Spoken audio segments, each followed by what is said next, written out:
চেচনিয়ার নেতা রমজান কাদিরভের অনুরোধ প্রত্যাখ্যান করেছেন রাশিয়ার প্রেসিডেন্ট ভ্লাদিমির পুতিন। কাতার ভিত্তিক সংবাদ মাধ্যম আল জাজিরা জানিয়েছে, চেচনিয়ার নেতা রমজান কাদিরভের শারীরিক অবস্থা খুবই খারাপ। চলতি মাসের শুরুর দিকে পুতিনের সঙ্গে দেখা করে তিনি পদত্যাগ করতে চেয়েছিলেন, কিন্তু তার সেই অনুরোধ প্রত্যাখ্যান করেছে পুতিন।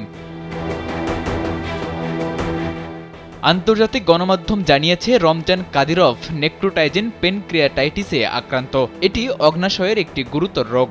এতে অঙ্গটির কিছু অংশ পচে বা নষ্ট হয়ে যায়, ফলে তীব্র পেট ব্যথা, সংক্রমণ ও শরীরের অন্যান্য অঙ্গ বিকল হওয়ার আশঙ্কা থাকে। এছাড়া ৪৮ বছর বয়সী কাদিরভের কিডনির সমস্যাও রয়েছে, এজন্য তাকে নিয়মিত ডায়ালাইসিস করতে হয়। স্যান্ডেলিনা সো, রূপচর্চায় আভিজাত্য। দীর্ঘদিন ধরে নিজেকে পুতিনের পদাতিক সৈনিক বা অনুগত ব্যক্তি বলে দাবি করে আসা কাদিরভ চলতি মাসের শুরুতে বলেছেন তিনি দায়িত্ব ছেড়ে দিতে চান, আর এই জায়গায় নিজের তৃতীয় পুত্র আদিম কাদিরভকে উত্তরসূরি করতে পুতিনকে অনুরোধ করেছিলেন কাদিরভ। কিন্তু কাদিরভের তৃতীয় পুত্র উত্তর ককেশাসের রুশ প্রজাতন্ত্রের নেতা হোক, পুতিনের তা পছন্দ নয়।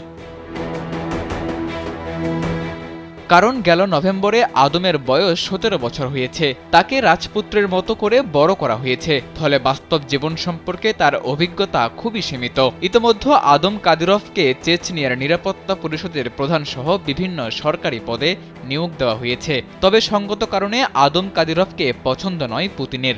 বর্তমান পরিস্থিতিতে রমজান কাদিরভ পদত্যাগ করলে বা শারীরিক কারণে তাকে সরে যেতে হলে আদম কাদিরভ চেচনিয়ার নেতা হতে পারবেন না। কারণ সংবিধান অনুযায়ী চেচনিয়ার নেতা হতে হলে তাকে আরও ১২ বছর অপেক্ষা করতে হবে। ২০৩৭ সালে তার বয়স ৩০ বছর পূর্ণ হবে। গেল ৭ মে পুতিনের সঙ্গে ওই বৈঠক করেন কাদিরভ। ক্রেমলিনে পুতিনের সঙ্গে বৈঠক করার সময় কাদিরভ বলেছিলেন, ইউক্রেনে চেচনিয়ার ৫৫,০০০ সেনা লড়াই করছে।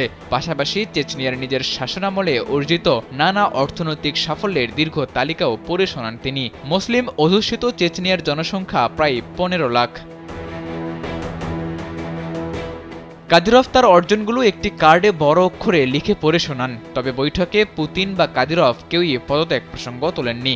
একদিন পর কাদিরভ নিজেই বিষয়টি পরিষ্কার করেন এবং বরাবরের মতো পুতিনের ভূয়সী প্রশংসা করেন। পুতিনের সঙ্গে বৈঠকের পরদিন মেসেজিং অ্যাপ টেলিগ্রামে কাদিরভ লেখেন, আমি যাই বলি না কেন, যতই অনুরোধ করি না কেন, সিদ্ধান্ত নেন শুধু একজন, আর তিনি হলেন পুতিন। সাদাতুর রাফি, কালবেলা।